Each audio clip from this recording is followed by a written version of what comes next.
এইটো ভিডিঅ'ৰ জৰিয়তে মই আলোচনা কৰিম ক্লাছ 10 দুটা চলকত ৰৈখিক সমীকৰণৰ জোৰৰ পৰা HSLC 2025ত কেনেকুৱা টাইপৰ কুৱেশ্যন আহিব চাবা। পেজ নাম্বাৰ 73 তিনিটা কণ্ডিশ্যন আছে। এই তিনিটা কণ্ডিশ্যন তোমালোকে মুখস্থ কৰিব লাগিব। চোৱা, এক নম্বৰত কৈছে ৰেখা দুটাই মাত্ৰ এটা বিন্দুত কটাকটি কৰে। এই ক্ষেত্ৰত সমীকৰণৰ জোৰটোৰ এটা অদ্বিতীয় সমাধান আছে আৰু সংগত হ'ব। দুই নম্বৰত চোৱা, ৰেখা দুটা সমান্তৰাল হ'ব পাৰে। এই ক্ষেত্ৰত সমীকৰণ দুটাৰ কোনো সমাধান নাই আৰু এইটো অসংগত হ'ব। তিনি নম্বৰ চোৱা, ৰেখা দুটা মিলি যাব পাৰে।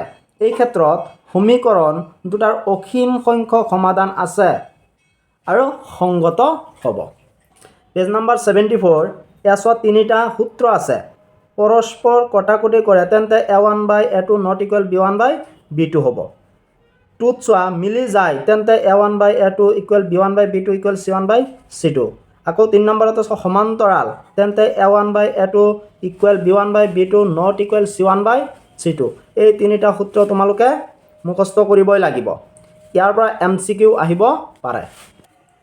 পেজ নাম্বাৰ 77 অনুশীলনী 3.2ৰ 2 নম্বৰ কুৱেশ্যনটো চোৱা।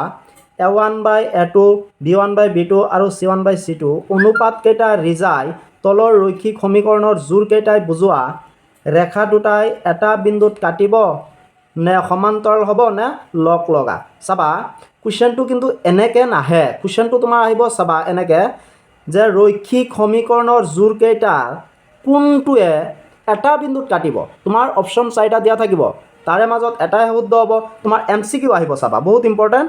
ইয়াৰ পৰা MCQ আহিব।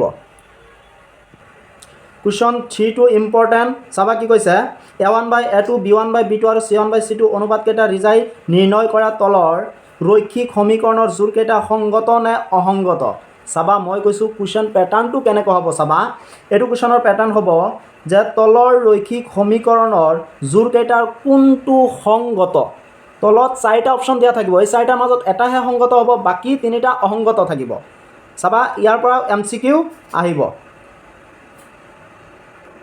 পেজ নাম্বাৰ 78 কুৱেশ্যন 4টো দিয়া আছে সংগত অসংগত, এইখিনি তোমালোকে চাই যাবা। তাৰপিছত ইম্পৰ্টেণ্ট আছে কুৱেশ্যন 5টো। চাবা, এখন আয়তাকাৰ বাগিচাৰ প্ৰস্থতকৈ দিশ 4 মিটাৰ বেছি, ইয়াৰ পৰিসীমাৰ আধা 36 মিটাৰ। বাগিচাখনৰ দিশ আৰু প্ৰস্থ নিৰ্ণয় কৰা। বহুত ইম্পৰ্টেণ্ট আছে, চাবা, চাই যাবা, বহুত ইম্পৰ্টেণ্ট।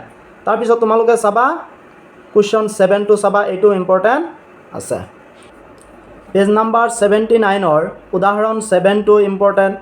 কি কৈছে চোৱা, তলৰ সমীকৰণযোৰ প্ৰতিস্থাপন পদ্ধতিৰে সমাধান কৰা। চাবা, ইয়াৰ কুৱেশ্যন পেটাৰ্ণটো হ'ব যে সমাধান কৰা। ইয়াত প্ৰতিস্থাপন বুলি নকয়, আমি সমাধান 4টা পদ্ধতিত কৰোঁ, হয়নে? প্ৰতিস্থাপন, বজ্ৰগুণন, অপনয়ন আৰু লৈখিকভাৱে কৰোঁ। কিন্তু তোমালোকৰ যে সমাধান কৰা আহিব, ডাইৰেক্ট কুৱেশ্যন দিব সমাধান কৰা। এতিয়া তোমাৰ কোনটো প্ৰচেছটো সহজ লাগে সেইটো প্ৰচেছত কৰি দিবা, একো নাই। তাৰপিছত পেজ নাম্বাৰ 82ৰ 1 নম্বৰত কৈছে সমাধান কৰা।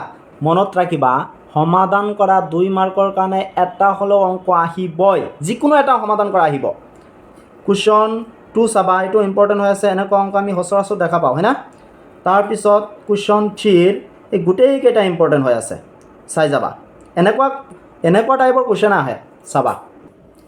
পেজ নাম্বাৰ 83ৰ উদাহৰণ 11টো ইম্পৰ্টেণ্ট, চাবা।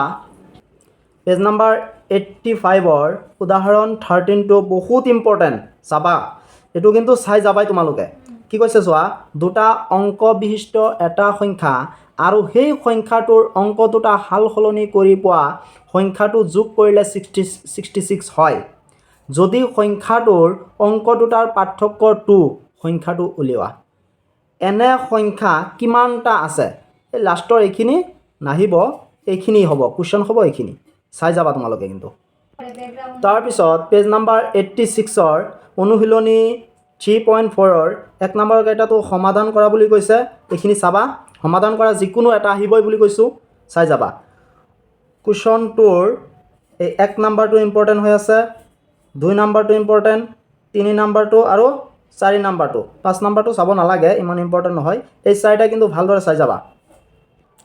পেজ নাম্বাৰ 91 চাবা, উদাহৰণ 15টো ইম্পৰ্টেণ্ট। কি কৈছে, পিৰ কি মানৰ বাবে তলত দিয়া সমীকৰণযোৰৰ এটা অদ্বিতীয় সমাধান আছে চাবা পিৰ কি মানৰ বাবে কেৰ কি মানৰ বাবে এনেকুৱা টাইপৰ কুৱেশ্যন আমি দেখা পাওঁ হয়নে গতিকে উদাহৰণ 15টো ইম্পৰ্টেণ্ট উদাহৰণ 16টো ইম্পৰ্টেণ্ট পেজ নাম্বাৰ 92ৰ অনুশীলনী 3.5ৰ 1 নম্বৰৰ তোমালোকে এই 4টো চাবা 5টো চাবা আৰু 8টো চাবা তাৰপিছত কুৱেশ্যনটোৰ এই 1 নম্বৰটো চাবা কি কৈছে এ আৰু বিৰ কি মানৰ ক্ষেত্ৰত তলত ৰৈখিক সমীকৰণযোৰৰ অসীম সংখ্যক সমাধান থাকিব কৈছোঁ নহয় মই যে এৰ বি বা কেৰ বা পিৰ কি মানৰ ক্ষেত্ৰত মই কৈছোঁ নহয় গতিকে 1 2 2ত আছে কেৰ মান 3ত আছে পিৰ মান গতিকে তিনিওটা ইম্পৰ্টেণ্ট পেজ নাম্বাৰ 93ৰ এই 5 নম্বৰ অংকটো অকণমান চাবা